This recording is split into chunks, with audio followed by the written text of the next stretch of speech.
Hello, I'm Minco Eggersman and I'm a soundtrack composer.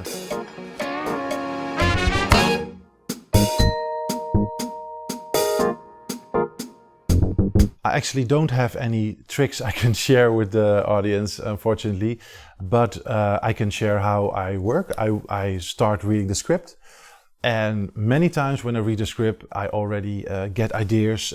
Something starts to resonate, or I have an idea of using a violin and another instrument, or a certain combination that really pops up.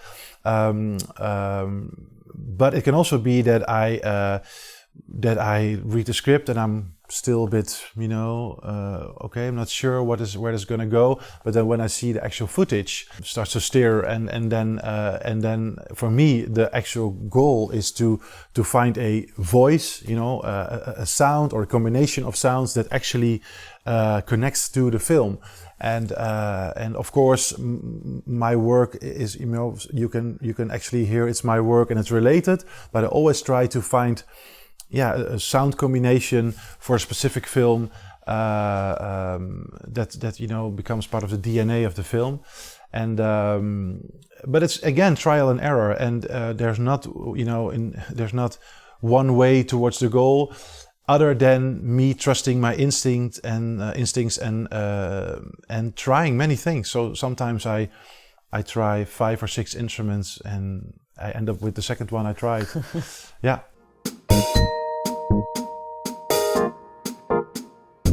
The biggest challenge when working to a director is trying to understand what the director is after.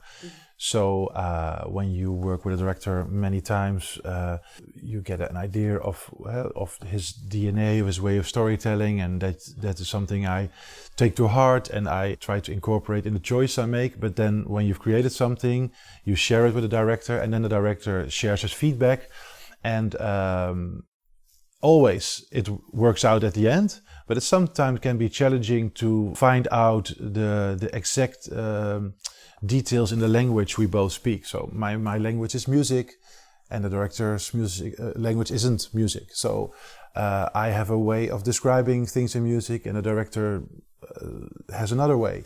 And that takes time, takes energy, sometimes takes away a bit of motivation when you don't understand each other.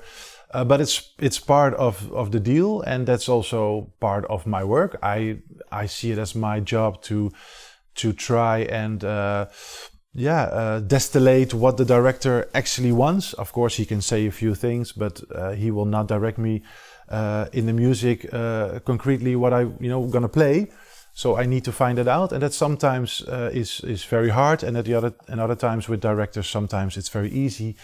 For instance, with working with guest musicians, that can also be interesting because I create my music many times on a computer, and then the instruments are still computer based. So then at some point those sounds will be performed by real performers. And that can sometimes be challenging to get across the exact vibe, not just the notes, but the exact vibe you want. And then sometimes it helps to talk about it, that I share more of my idea about the composition, or even a comparison to something else. But many times watching the footage together really does the trick, especially when the musician is skilled, and he really has different ways to approach my piece. And but that is sometimes, I wouldn't say challenging, but is sometimes takes some time. But it always works out, and it also comes with free gifts. So that's how I call them. Many times a musician that knows my work or knows where we go and say, "Oh, you wrote this, but what about if I start with this idea and then we go to your idea later, or I play it, an octave higher." And then sometimes, the whole composition gets enriched just by working together, and that's really beautiful to be a part of. Yeah. Imagine that the film score is like a recipe, and you have several ingredients that are the instruments. How do you pick those when you read the script? Trial and error. Yeah? Yeah. That's what I come back to. I, of course, have some basic ideas of instruments that I like or that I think fits a certain scenery. But for instance, I worked on a Czech documentary that is based in Russia, where there's a lot of ice and a lot of scenery, big landscape. And then there's the question: do I want to add to this beautiful empty vibe, or do I want to make a contrast? And when I ask myself that question, instruments pops up. And for instance, on that documentary, I played a guitar chord, but with the volume off, and then I played it, and then while the chord was ringing, I opened the chord, so you get a nice ambient sound that actually fits the whole idea of the eyes and the beautiful scenery. But it's not synthetic. It's still a strong guitar with electronics and stuff.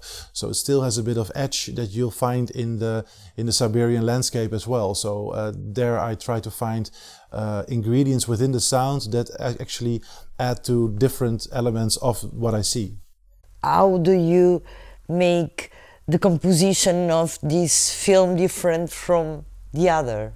Well, many times it's not that different. Again, I'm being asked for a certain sort of films or a genre of film. So there are always films that are in kind of in the art house genre, a bit melancholic, about real life. Many times are like smaller stories about a few characters. So sometimes there are films that have my soundtracks that are quite similar when it comes to the sounds, and then the actual composition differs from the other film. And sometimes indeed, for instance, I did a documentary called A Guide to Making Love, where I wanted to make something really different, and that was purely based on improvisation, on drums and synthesizer. And of course, that's really different from my other work sound-wise. Only if it was just because of its minimalistic approach with just being two instruments. Well, many times I use like 4 or 5 or more. But also sound-wise, with the drums being so important and the synth being so important, then this soundtrack stands out a bit more.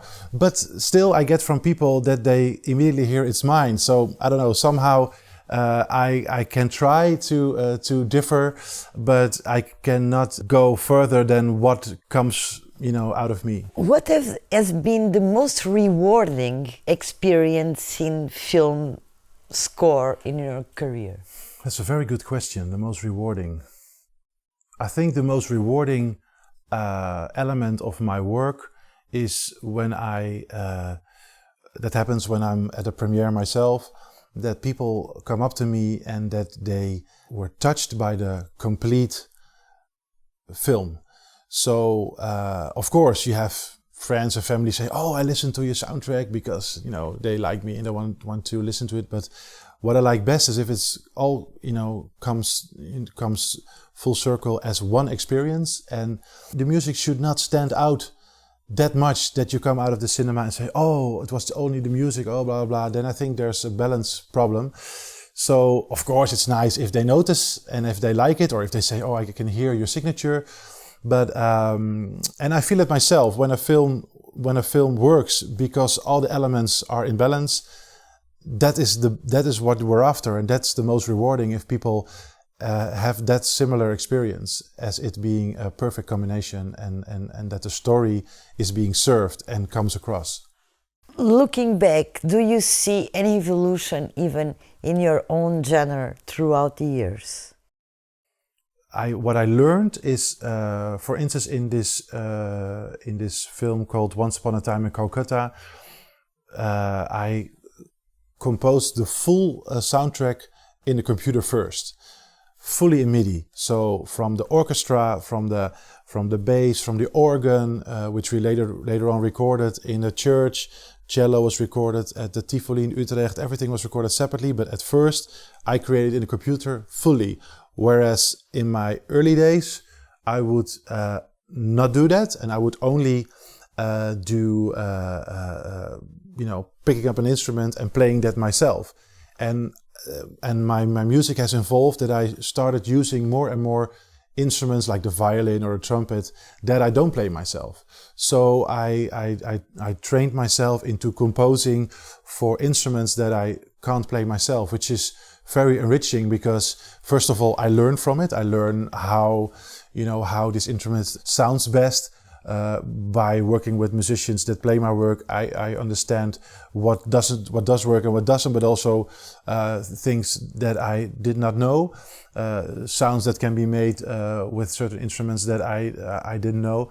But and that Once Upon a Time Calcutta was a film where I only started in MIDI, whereas I first started with playing the instrument myself. And nowadays I have this ideal combination of writing in the computer as well as playing instruments along at the same time. So I add my guitars to it, but I'll save the cello.